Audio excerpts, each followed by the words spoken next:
حضرت یونس علیہ السلام کا واقعہ اگر صرف تاریخی یا معجزاتی زاویے سے دیکھا جائے تو وہ ایک متاثر کن داستان ہے، مگر جب اسے انسانی نفسیات اور دعوتی زندگی کے تناظر میں پڑھا جائے تو یہ ایک مکمل سائیکالوجیکل ریکوری ماڈل ہے۔ یہ ٹائم لائن 5 مراحل پر مشتمل ہے۔ نمبر 1 کنارہ کشی، نمبر 2 بحران، نمبر 3 رجوع، نمبر 4 نجات اور نمبر 5 دوبارہ بعثت۔ یہ دراصل انسانی باطن کی حرکت کا نقشہ ہے۔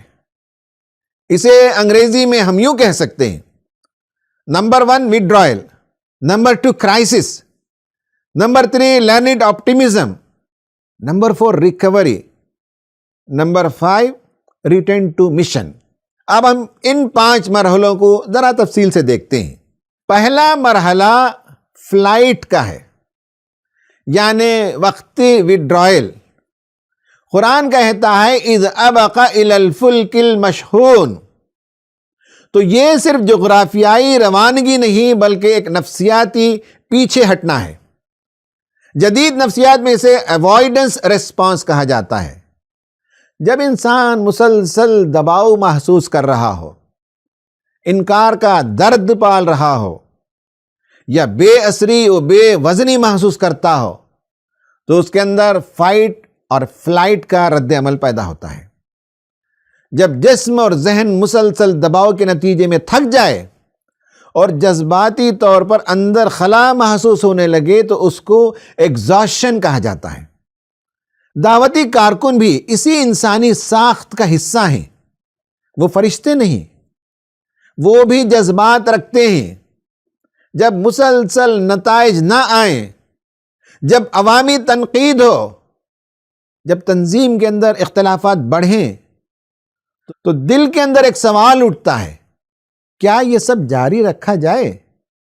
یہی وہ مقام ہے جہاں وقتی وڈرائل پیدا ہوتا ہے۔ قرآن اس مرحلے کو چھپاتا نہیں بلکہ بیان کرتا ہے تاکہ ہمیں معلوم ہو کہ کمزوری بھی تربیت کا حصہ ہو سکتی ہے۔ پھر دوسرا مرحلہ آتا ہے کرائسس کا مرحلہ، جسے ہم ڈارکنس ماڈل بھی کہہ سکتے ہیں۔ مچھلی کے پیٹ کی تاریکی صرف سمندر کی تاریکی نہیں بلکہ ایگزسٹینشل ڈارکنس بھی ہے۔ ماہرین نفسیات لکھتے ہیں کہ جب انسان کو مقصد سے کٹ جانے کا احساس ہوتا ہے تو وہ اندرونی خلا میں گرفتار ہو جاتا ہے۔ یونس علیہ السلام کا اندھیروں میں جانا دراصل اسی خلا کا تجربہ ہے۔ جدید نفسیات میں اسے آئسولیشن اسٹریس کہتے ہیں۔ یہ ایک تسلیم شدہ حقیقت ہے۔ جب انسان کو لگتا ہے کہ وہ اکیلا ہے، کوئی اس کی بات نہیں سمجھ رہا ہے، کوئی اس کے ساتھ نہیں کھڑا ہے، تو اس کا کورٹیزول لیول بڑھتا ہے۔ یعنی کورٹیزول جب ہم کہتے ہیں تو وہ اسٹریس ہارمون ہے۔ اس کی سوچ محدود ہو جاتی ہے اور وہ خود کو ایک بند گلی میں محسوس کرتا ہے۔ یہ وہ مرحلہ ہے جہاں انسان یا تو ٹوٹ جاتا ہے یا اندر کی طرف پلٹتا ہے۔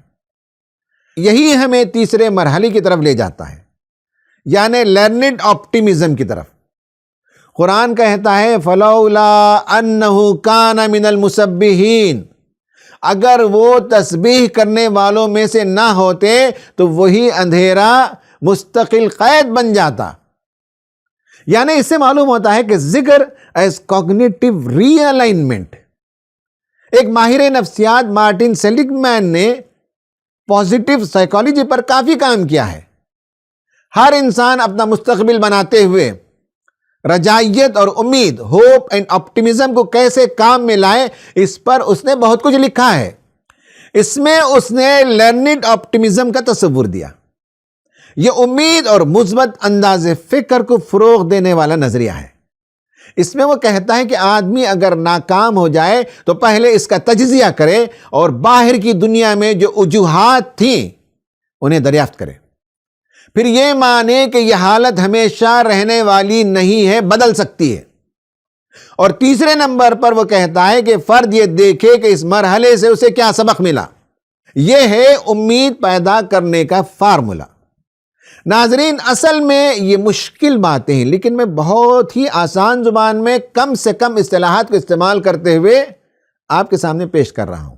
بہرحال سیلیگمین کا فارمولا خود خیالی ہے، جسے ہم سیلف جنریٹڈ تھنکنگ کہیں گے۔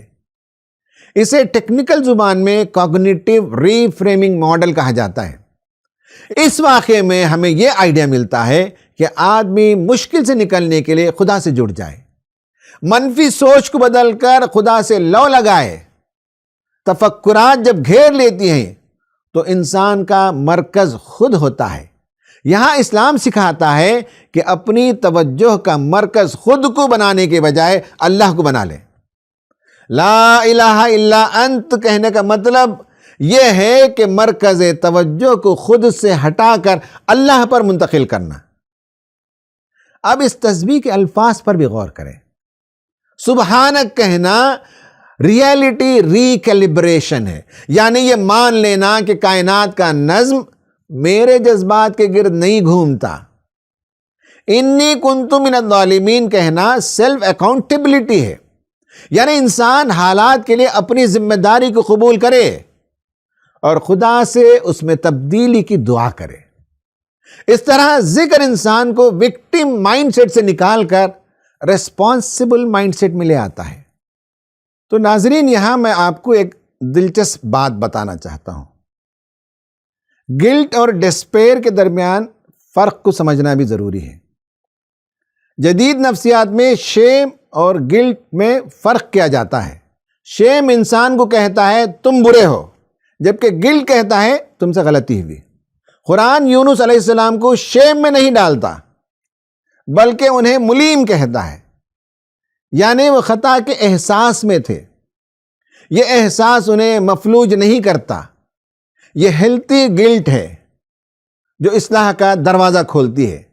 ڈسپیر یعنی یاس قرآن میں مذموم ہے، یعنی اسلام اسے سختی سے ناپسند کرتا ہے، کیونکہ وہ اللہ کی رحمت سے مایوسی پیدا کرتا ہے۔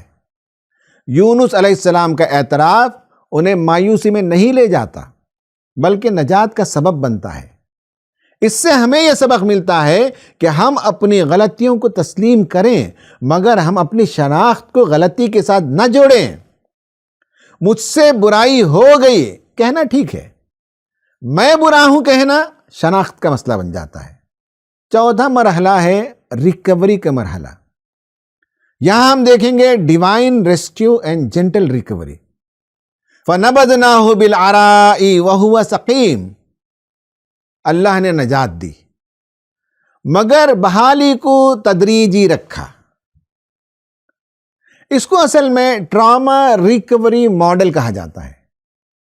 اس کا مطلب یہ ہے کہ جب کوئی آدمی صدمہ سے نکل رہا ہو تو اسے 3 باتیں بتائی جاتی ہیں۔ نمبر 1 یہ کہ وہ سیفٹی کا خیال رکھے، یعنی اسے احساس ہو کہ اب وہ محفوظ ہے۔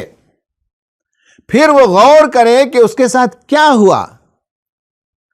پھر نمبر 3 یہ کہ یہ یقین پیدا کرے کہ میں لوٹ کر واپس آ سکتا ہوں۔ یونس علیہ السلام کو پہلے کھلے میدان میں رکھا گیا، پھر کدو کی بیل کا سایہ دیا گیا۔ یہ جینٹل ریہیبلیشن ہے۔ اس میں یہ سبق ہے کہ برن آؤٹ کے بعد کارکن کو فوراً دوبارہ فرنٹ لائن پر نہ کھڑا کیا جائے، اسے وقفہ چاہیے۔ ماحول کی نرمی اور روحانی غذا کی ضرورت ہوتی ہے۔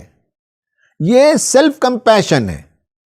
اللہ نے اپنے نبی کے ساتھ سختی نہیں کی، بلکہ سایہ فراہم کیا۔ یہ قیادت کے لیے بھی سبق ہے کہ کمزور لمحوں میں کارکن کو ڈانٹ نہیں، سایہ چاہیے۔ پھر آتا ہے 5واں اور آخری مرحلہ، وہ ہے reassignment and return to mission. وَأَرْسَلْنَاهُ إِلَىٰ مِائَةِ أَلْفٍ أَوْ يَزِيدُونَ۔ یہ پوسٹ ٹرامیٹک گروتھ ہے۔ ماہرین بتاتے ہیں کہ بعض اوقات بحران کے بعد انسان پہلے سے زیادہ پختہ اور زیادہ مؤثر ہو جاتا ہے۔ یونس علیہ السلام کو معزول نہیں کیا گیا، بلکہ بڑی ذمہ داری کے ساتھ دوبارہ بھیجا گیا۔ یہ اس بات کی دلیل ہے کہ لغزش اگر ہو بھی جائے مگر فوراً اس کے بعد خدا کی طرف رجوع کر لیا جائے تو اب انسان کمزور نہیں رہتا بلکہ اور گہرا ہو جاتا ہے۔ ناظرین، یونس علیہ السلام کے اس سبق آموز واقعے سے ہمیں یہ جامع پیغام ملتا ہے کہ اندھیرا مستقل نہیں ہوتا اگر ذکر زندہ ہو۔